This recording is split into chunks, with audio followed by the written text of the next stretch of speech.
Hello there, and welcome to a little bit of a different day.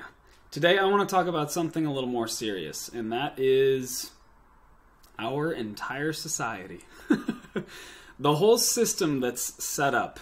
Obviously, I already have a problem with this. That's why I talk about why you should not be an employee, or if you are an employee, you should make a plan, set a path to become an entrepreneur. That's because our society currently benefits entrepreneurs greatly, at least once you get to a certain level. Our tax law, our other codes and law, voting, just how the money works and all this stuff, the way that corporations are benefited in today's society, especially in the United States, is rather insane. So that's kind of the biggest reason that on an individual basis, I'm trying to teach people how they can take charge of their own lives, of their own work, and connect with it a little bit more and become empowered and benefit from it more than just being scared into taking a paycheck every couple of weeks and working for someone else. That's how I feel, but that's a very micro way of looking at it. There are some serious issues with our system as a whole, and I wanted to present a thought, a story that I heard. I don't even remember where I heard it anymore, but maybe this will be a little thought-provoking for you if you haven't heard it before. And I just hope it reminds you of what you're trying to do, what this whole thing is about. Because what it's about is it's your life, and you need to be considering what is really important to you. What do you want to do day in and day out? Don't just think about, oh, when I make my millions, I'm gonna blah, blah, blah, blah, blah. Right? So here's the story. There's an MBA who works at a law firm. No, they don't work at law firms. Let's say this MBA works in the biotech industry, but he's the finance guy, right? He's on a vacation, and he decides to go down to California. No, he decides to go down all the way to Mexico. And he's sitting in a very small Mexican fishing city and having a drink, having a nice vacation. And he sees this guy who's alone, drinking as well, just having a quick drink. So he starts to chat with him, and he says, "Hey, what do you do here?" He's like, "Oh, I've lived here all my life, and I'm a fisherman. I go out in the morning. Really early, I get up around 5:30, and I hit the water by 6 a.m., and by the time noon rolls around, I'm able to come in here, have a quick drink, and then I go and see my family, have lunch with my family, and then I come back to the bar here and play some guitar and play music with my amigos, and it's a good old time, right?" And the MBA looks at him, and he says, "You go out all by yourself and you fish and that's it, huh?" And he says, "Well, yeah, I have enough fish to feed my family and then a little left over to sell at the market, and that's how we pay for the rest of the stuff." And so the MBA says, "I've recognized that this village has an amazing fish crop, and this stuff is really good. This fish taco is amazing." And the guy says, "Yeah, I agree." See?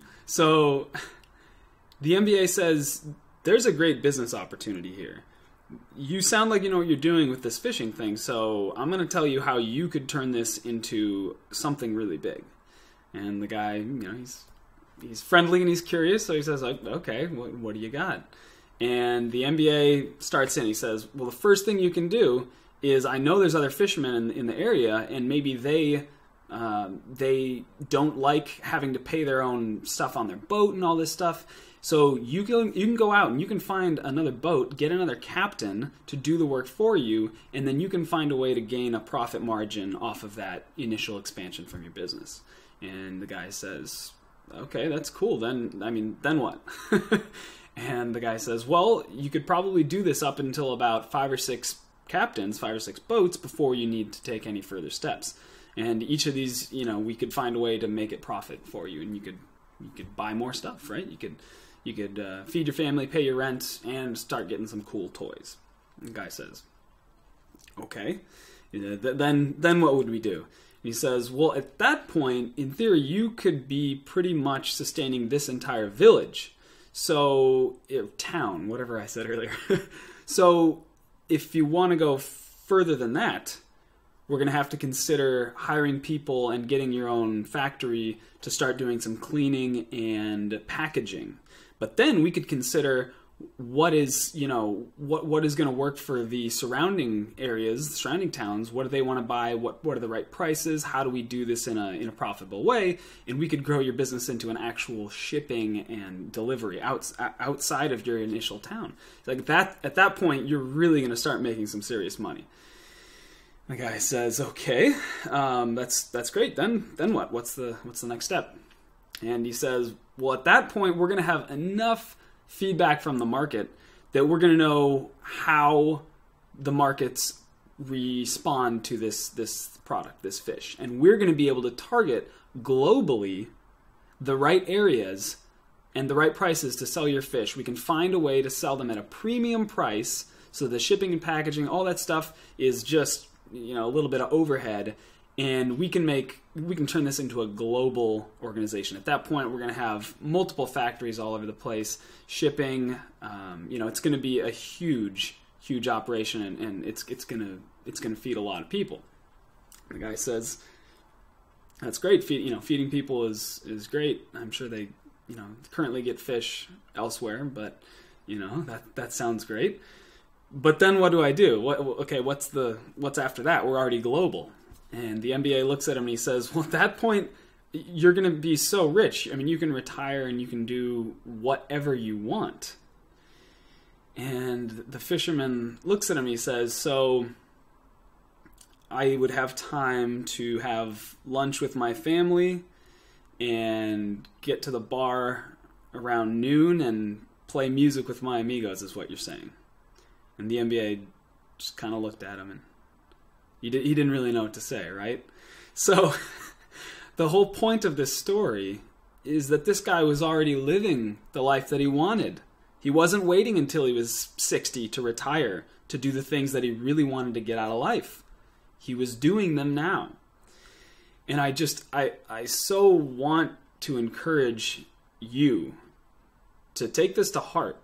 Do not let another day go by to start living the life that you want to live. It's your life.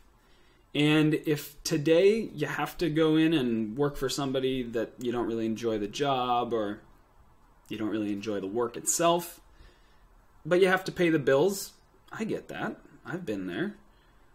But it needs to be as short of a remaining time in your life as possible before you start doing what is really important to you, what is really, I guess, why you feel like you're here, what this life is all about. So I hope this is at least a little bit inspiring, encouraging. Don't get hooked into this ridiculous society we live in where you have to go Black Friday shopping to get, $100 TVs that are built on backbreaking labor in other areas of the world. We're just exploiting everybody and convincing ourselves that we're rich when we're not. We're just buying crap we don't need to live lives that we are programmed and told are the right kinds of lives to live. So let that sink in. Take food for thought. I'm one guy talking. Let me know what you think. How do you feel about this? Do you think there are improvements that could be made in our society? Am I one person just spouting about it going to make a change? Well, there are many others more intelligent and qualified than I who are speaking about this same stuff. So that's what I want to know, and tell me what you think about the story. Can't wait to see you next time. Live your life the way you want to live it, and let me know how I can help you. See you next time.